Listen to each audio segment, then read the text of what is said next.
გერმანია უკრაინის ერთ-ერთი ყველაზე დიდი მხარდამჭერი იყო რუსეთთან მიმდინარე ომის განმავლობაში. მიაწოდა მილიარდობით ევროს სამოქალაქო და სამხედრო დახმარება. მაგრამ ბერლინმა ახლა თავისი მხარდაჭერა სრულიად ახალ დონეზე აიყვანა და კიევს ის შესთავაზა, რაც ასე დიდხანს სურდა, ევროკავშირის წევრობა.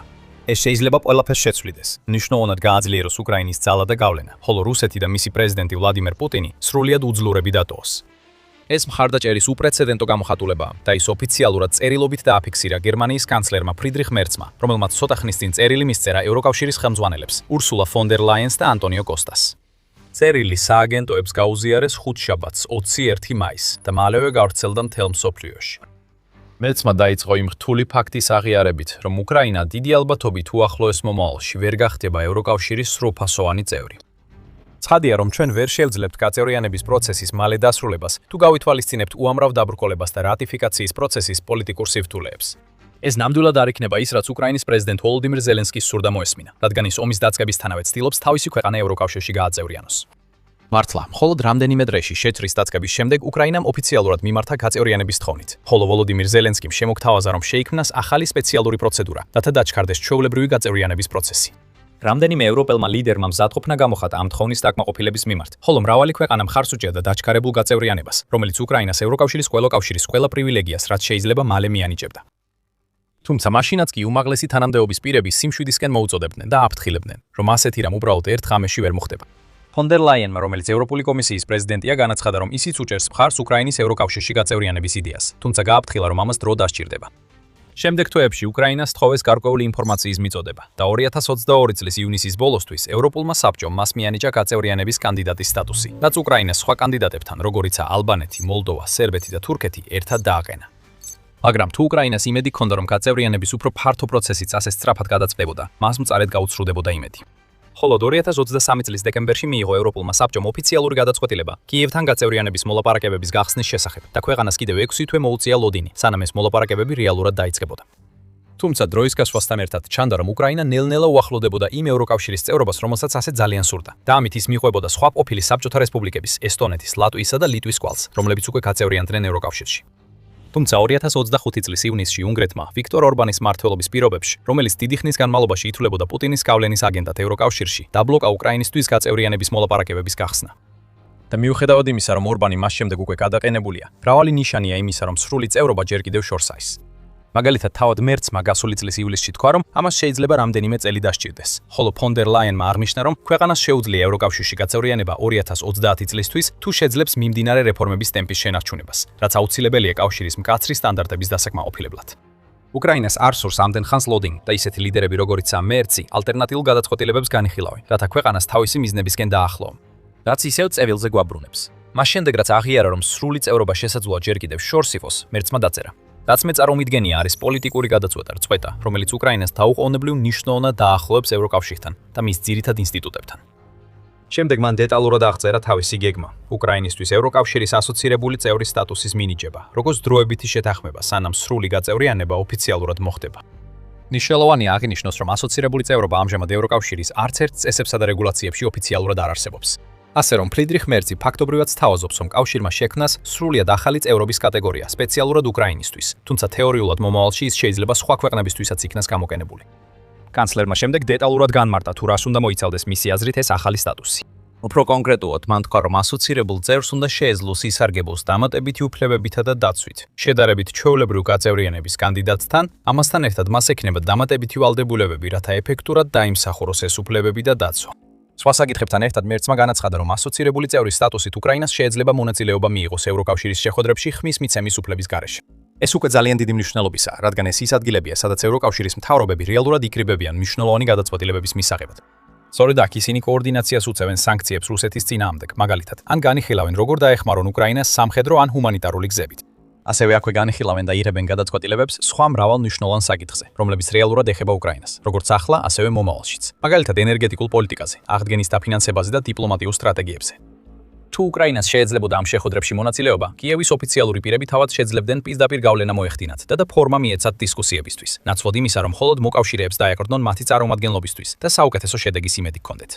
ასევე შეძლებდნენ უფრო სწრაფად და უშუალოდ მიეღოთ ინფორმაცია იმის შესახებ, თუ როგორ მუშაობს ევროკავშირი და რა მნიშვნელოვან პოლიტიკურ გადაწყვეტილებებს განიხილავენ მისი ლიდერები. ასევე ექნებოდათ შესაძლებლობა რეალურ დროში ლობირება გაეწიათ მინისტრებთან და ლიდერებთან. ეს კი თავისუფლ უკრაინას დამატებით გავლენას მისცემდა ყველაზე მნიშვნელოვან საკითხებზე გადაწყვეტილების მიღებისას, როგორიცაა სანქციები რუსეთის წინააღმდეგ და იარაღის შეძენის გეგმები. თქვათ მაგალითად, ევროკავშირი განიხილავს ისეთ საკითხს, როგორიცაა როგორ ჯობს რუსეთის აქტივების დატადაღება ან დაკინვა. უკრაინის ოფიციალური პირები შეძლებდნენ უშუალოდ აუხსნან, თუ როგორ იმოქმედებს ეს ნაბიჯი რეალურად ბრძოლის ველზე მიმდინარე დისკუსიების ფარგლებში, ვიდრე ალტერნატიულ დიპლომატიურ არხებზე დატვირთვით, რომლებიც ხშირად ბევრად უფრო ნელია და ნაკლებად ეფექტური. ეს იქნებოდა დიდი ცვლილება იმასთან შედარებით, როგორც ახლა მუშაობს ყველაფერი. რადგან მიუხედავად იმისა, რომ უკრაინას ბევრი მეგობარი ყავს ევროპაში, ის მაინც ფაქტობრივად არმობრივად არ მონაწილეობს იქ, სადაც მნიშვნელოვანი გადაწყვეტილებები მიიღება. მერცის ასოცირებული წევრობის გეგმა კიევს მისცემდა ადგილს მოლაპარაკებების მაგიდასთან და ეს მხოლოდ მოკლევადიანი სარგებელი არ იქნებოდა. ახალ ევროკავშირის წევრებს ხშირად სჭირდებათ მნიშვნელოვანი დრო იმისთვის, რომ დაესწრონ და ისწავლონ, როგორ მუშაობს ბრიუსელი რეალურად. უკვე ახლა პირველი ნაბიჯის გადადგმა დაეხმარებოდა უკრაინელ ოფიციალურ პირებს უკეთ გაეცნონ ევროკავშირის გადაწყვეტილებების მიღების პრაქტიკებსა და პოლიტიკას, რაც შეამცირებდა დაძაბულობას მაშინ, როცა და თუ სრული წევრობა რეალურად დადგება. მერცმა ასევე აღნიშნა, რომ უკრაინას შეუძლია ისარგებლოს იმით, რასაც მან უწოდა ევროკავშირის ბიუჯეტში ეტაპობრივი ინტეგრაცია. ანალიტიკოსები მიიჩნევენ, რომ ეს შეიძლება ნიშნავდეს გარკვეულ სტომას, ევროკავშირის მიერ დაფინანსებულ პროგრამებსა და ფინანსურ მექანიზმებზე. კიდევ ერთხელ, ამ ნაბიჯის პოტენციური სარგებელი უზარმაზარია. ომი ძვირადღირებული საქმეა და უკრაინა იძულებული გახდა უზარმაზარი თანხები დაეხარჯა თავისი ტერიტორიის დასაცავად, თითქმის მუდმივი რუსული თავდასხმების მოსაგერიებლად და ომის მიმდინარეობისას ახალი იარაღისა და თავდაცვითი საშუალებების შესაქმნელად. ქვეყანა ასევე დგას კოლოსალური ხარჯების წინაშე, რომლებიც დაკავშირებულია იმ განადგურებასთანაც მის ქალაქებს, დასახლებებსა და მნიშვნელოვან ინფრასტრუქტურას წლების განმავლობაში მიადგა, ხოლო ზოგიერთ რეგიონში მძიმე ეკონომიკური კრიზისია.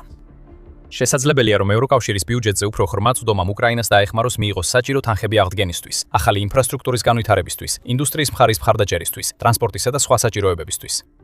რა თქმა უნდა, უკრაინა უკვე იღებს მნიშვნელოვან ფინანსურ დახმარებას თავისი ევროპელი მოკავშირეებისგან, მაგრამ ხშირად უწევს დაეყრდნოს სესხებსა და სპეციალურ ფინანსურ დახმარების პაკეტებს, ვიდრე უფრო პირდაპირ და ინტეგრირებულ მხარდაჭერას ევროპული ბიუჯეტიდან.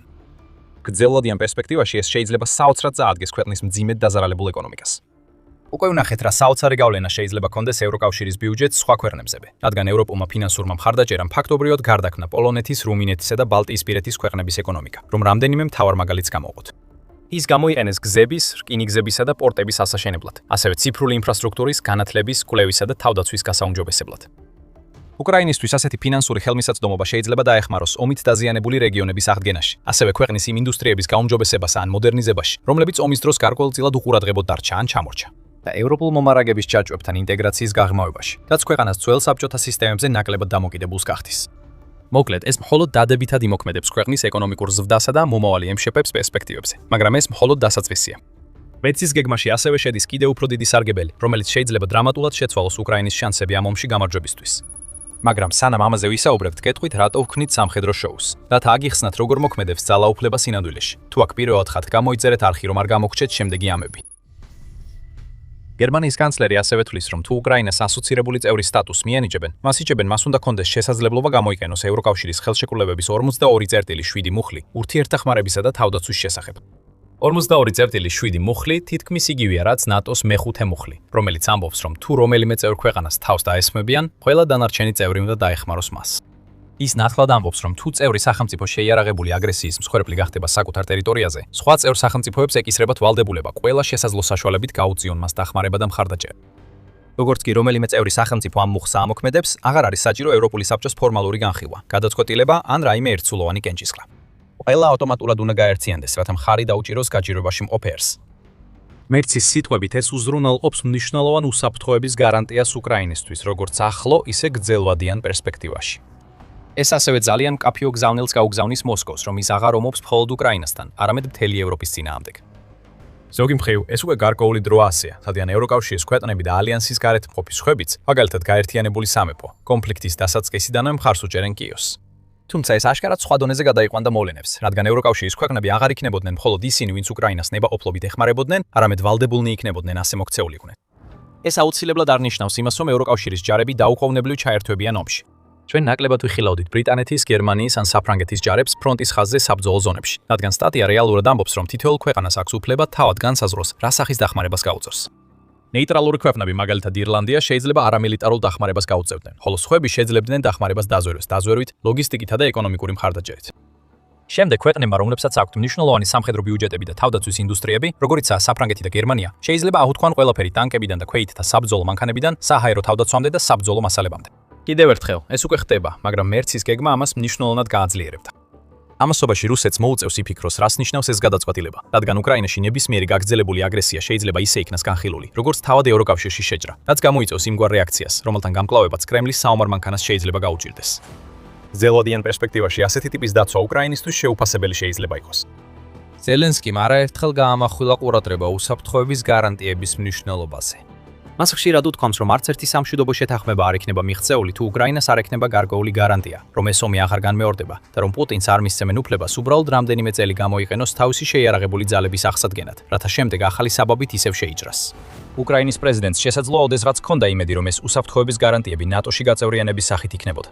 თუმცა ამ ალიანსში ქვეყნის გაწევრიანების შანსები როგორც ჩანს მცირდება, რადგან აშშ-ის პრეზიდენტი დონალდ ტრამპი არაერთხელ უარყოფს უკრაინის ნატოში გაწევრიანების იდეას. შეიძლება ითქვას, რომ შემდეგი საუკეთესო ვარიანტი იქნებოდა უკრაინის ევროკავშირში გაწევრიანება, რაც ბევრად უფრო რეალისტურ პერსპექტივად ჩანს. და თუ მერცის გეგმა განხორციელდება, ყოფილ საბჭოთა სახელმწიფოს შეიძლება ბევრად უფრო ადრე დაიწყონ ფაქტობრივი წევრის მსგავსად მოპყრობა, ვიდრე მოსაუდნელი იყო. ეს ზელენსკის მისცემდა იმ გარანტიებს, რაც მას სჭირდება თავდაჯერებულად წინსვლისთვის, ხოლო პუტინს დაანახებდა, რომ ნებისმიერი შემდგომი აგრესია მიუღებელი იქნება. ეს შეიძლება უკრაინას უფრო ძლიერ პოზიციაში დააყენოს, თუ მორიგი სამშვიდობო მოლაპარაკებები დაიწყება, რაც კიევს დაეხმარება ისეთი შეთანხმების მიღწევაში, რომელიც უფრო მეტად შეესაბამება მის მისწრაფებებს, რაც არა მხოლოდ ბრძოლების დასრულებას, არამედ ყველა ოკუპირებული ტერიტორიის დაბრუნებასაც გულისხმობს. მომავალში ეს უსაფრთხოების გარანტიები შეიძლება მნიშვნელოვნად დაეხმაროს უკრაინის ეკონომიკასაც. რადგანაც მიუხედავად იმისა, რომ უკრაინის შიდა თავდაცვის ინდუსტრია სულ უფრო ძლიერდება, ინვესტორები მაინც ფრთხილობენ ქვეყნის ეკონომიკაში ჩართვაზე.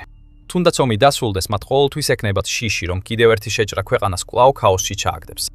თუ კი უკრაინას ექნება ევროკავშირის მხარდაჭერილი უსაფრთხოების ჩარჩო, სადაც წევრი ქვეყნები უკრაინის მხარდაჭერასა და დაცვას აღუთქვამენ, ეს ინვესტორებს უფრო მშვიდად აგრძნობინებს თავს. ამის შედეგად უფრო მეტი უცხოური კომპანია სავარაუდოდ ინვესტიციას ჩადებს უკრაინაში, რაც შეიძლება გამოიწვიოს მეტი ქარხნისა და ბიზნესის დაარსება. ეს ნიშნავს მეტ სამუშაო ადგილს და უფრო მაღალ ეკონომიკურ ზრდას. ასევე მეტ მოტივაციას იმ უამრავი ლტოლვილისთვის, რომლებიც იძულებულნი გახდნენ უკრაინიდან გაქცეულიყვნენ, რომ ომის დასრულების შემდეგ დაბრუნდნენ სახლში და დაიწყონ თავიანთი ცხოვრების ახალი თავი. კიდევ ერთხელ ეს არის ის, რაც სხვაგანაც გვინახავს. ევროკავშირში გაწევრიანების შემდეგ ისეთი ქვეყნები, როგორიცაა პოლონეთი და ბალტიისპირეთის სახელმწიფოები, უფრო წარმატებულები და მიმზიდველები გახდნენ მსოფლიოს სხვადასხვა ქვეყნის ინვესტორებისთვის. ზემოთ ჩამოთვლილი ყველა სარგებლის გარდა მეც მათ შემოგთავაზა, რომ უკრაინას შეიძლება მიეცეს გარკვეული დამხმარე მომხსენებლის როლი ევროკავშირის მართლმსაჯულების სასამართლოში. სხვა სიტყვებით რომ ვთქვათ, ქვეყანას ექნებოდა დაბალი დონის სასამართლო როლი ევროპის სასამართლო სტრუქტურაში. ეს აუცილებლად არ მოუტანს ფხისიერ სარგებელს ფრონტის ხაზზე მებრძოლ ჯარისკაცებს, მაგრამ მაინც ძალიან მნიშვნელოვანია, რადგან ეს დაეხმარება უკრაინას ინტეგრირდეს ევროპის სამართლებრივ სისტემაში და უკეთ გაეცნოს ევროკავშირის სასამართლო სტანდარტებს. გრძელვადიან პერსპექტივაში ეს შეიძლება დაეხმაროს ქვეყანას გააგრძელოს სრული ევროკავშირის წევრობისკენ სწრაფვა, რადგან კავშირის წევრობისთვის კანდიდატმა ქვეყნებმა უნდა შეძლონ მკაცრი წესებისა და სტანდარტების დაცვა. უკრაინას წარსულში ჰქონდა სირთულეები კორუფციასთან, ოლიგარქების გავლენასთან უმაღლეს ხელისუფლების ხელისუფლებაში და სამართლებრივი რეფორმების საკითხებთან დაკავშირებით. მაგრამ ევროპულ სისტემასთან უფრო მჭიდრო კავშირით უკრაინას შეიძლება უფრო მარტივად შეუსაბამოს საკუთარი სასამართლოები ევროკავშირის სტანდარტებს. ეს ძალიან მნიშვნელოვანია, რადგან უკრაინას აშკარად სურს საბოლოოდ გახდეს ევროკავშირის სრულფასოვანი და ნამდვილი წევრი, მაგრამ მტკიცებულებები აჩვენებს, რომ ეს პროცესი სავარაუდოდ კიდევ რამდენიმე წელს გასკასდას. უკრაინა აქტიურად მუშაობს გარკვეული საკითხების მოსაგვარებლად და ცდილობს დააკმაყოფილოს ევროკავშირში გაწევრიანებისთვის აუცილებელი სამართლის უზენაესობის სტანდარტები, მაგრამ გარკვეულ სფეროებში ჯერ კიდევ ჩამორჩება. მერცის შეთანხმება უკრაინას ბევრად უფრო სწრაფად მისცემს საჭირო გარანტიებს და ამავდროულად გაამარტივებს გაწევრიანების მთელ პროცესს. ეს იქნება როგორც მოკლევადიანი, ისე გრძელვადიანი გამარჯვება უკრაინისთვის და დამანგრეველი დართმა რუსეთისთვის. ამავე დროს არსებობს ამდენიმე მნიშვნელოვანი დათქმა. მეცმა განაცხადა, რომ ნებისმიერი ასოცირებული წევრობა უნდა იყოს აღჭურვილი ეგრეთ წოდებული snapback მექანიზმით, რომელიც საშუალებას მისცემს ქვეყნის სტატუსის გაუქმებას ან ჩამორთმევას, თუ კიევი ოდესმე უკან დაიხევს გაწევრიანების პროცესში, ან ვერ შეასრულებს იმას, რასაც მერცი ევროკავშირის ფუნდამენტურ ღირებულებებად მიიჩნევს. სხვა სიტყვებით რომ ვთქვათ, ქვეყანას მოუწევს გააგრძელოს ის გზა, რომელსაც აქამდე მიყვებოდა. აჩვენოს მკაფიო ერთგულება ევროკავშირის სტანდარტების დაკმაყოფილების მიმართ და მაქსიმალურად შეასრულოს ყველა საჭირო წესი და რეგულაცია.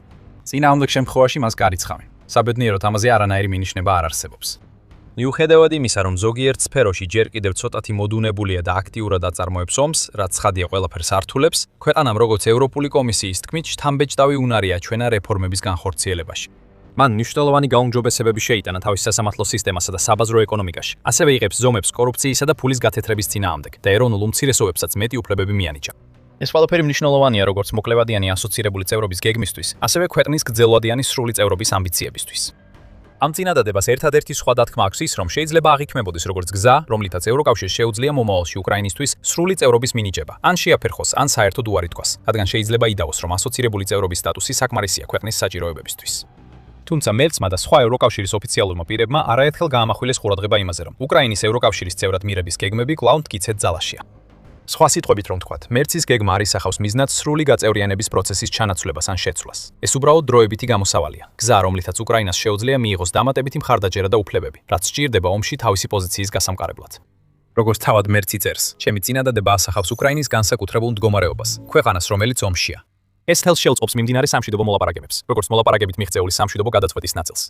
ის ამატებს, რომ ეს მნიშვნელოვანია როგორც თავად უკრაინის, ისე მთელი ევროპის კონტინენტის უსაფრთხოებისთვის და როგორც ჩანს მიუთითებს, რომ ასოცირებული წევრობა შეიძლება საკმაოდ მალე განხორციელდეს. აღნიშნა, რომ იმედოვნებს მომდევნო დღეებში ამ იდეაზე ევროპელ ლიდერებთან ისაუბრებს. ასევე განაცხადა, ჩემი მიზანია მალე შეუძლო შეთანხმების მიღწევა და სპეციალური სამუშაო ჯგუფის შექმნა, რომელიც დეტალებზე იმუშავებს. მერცმა კიდევაც თქვა, რომ ბალკანის ქვეყნებმა და მოლდოვამაც უნდა მიიღონ დამატებითი მხარდაჭერა კავშირში გაწევრიანებასთან დაკავშირებით, თუმცა ის არ მიუთითებს, რომ მათაც შეუძლიათ ასოცირებული წევრები გახდნენ. საერთო ჯამში გერმანია კვლავ ლიდერობს არა მხოლოდ უკრაინის მხარდაჭერაში, არამედ ევროპის კონტინენტის მომავლის უზრუნველყოფაშიც. და თუ კანცლერ მერცის გეგმა დამტკიცდება, შეიძლება მალე ვიხილოთ ევროკავშირსა და უკრაინას შორის ბევრად უფრო მჭიდრო კავშირები, ვიდრე ოდესმე. კიდევ უფრო მეტი მხარდაჭერით, სხვადასხვა ფორმით და ახალი პრობლემების მთელი რიგით, რომელთა შესახებაც პუტინს მოუწევს დაფიქრება. რუსეთის პრეზიდენტის პანიკის დონე უკვე რეკორდულ ნიშნულს აღწევს. მას შემდეგ რაც ათეულობით ქვეყანამ პირობა დადო, რომ დასჯის უკრაინაში ჩადენილი დანაშაულებისთვის, რაზეც უფრო მეტს ჩვენს ვიდეოში გაიგებთ. სხვა შემთხვევაში ნახეთ ეს ვიდეო, სადაც წინა ხაზიდან მიიღებთ სიახლეებს იმის შესახებ, თუ როგორ მიაღწიეს უკრაინელმა ძალებმა მასშტაბურ გარღვევას და შესაძლოა უკვე პოკროვსკის ქალაქის დაბრუნების გზაზეც იყვნენ. არ დაგავიწყდეთ, გამოიწეროთ სამხედრო შოუ, რომ კიდევ უფრო მეტი მსგავსი ვიდეო იხილოთ და მადლობა როგორც ყოველთვის ყურებისთვის.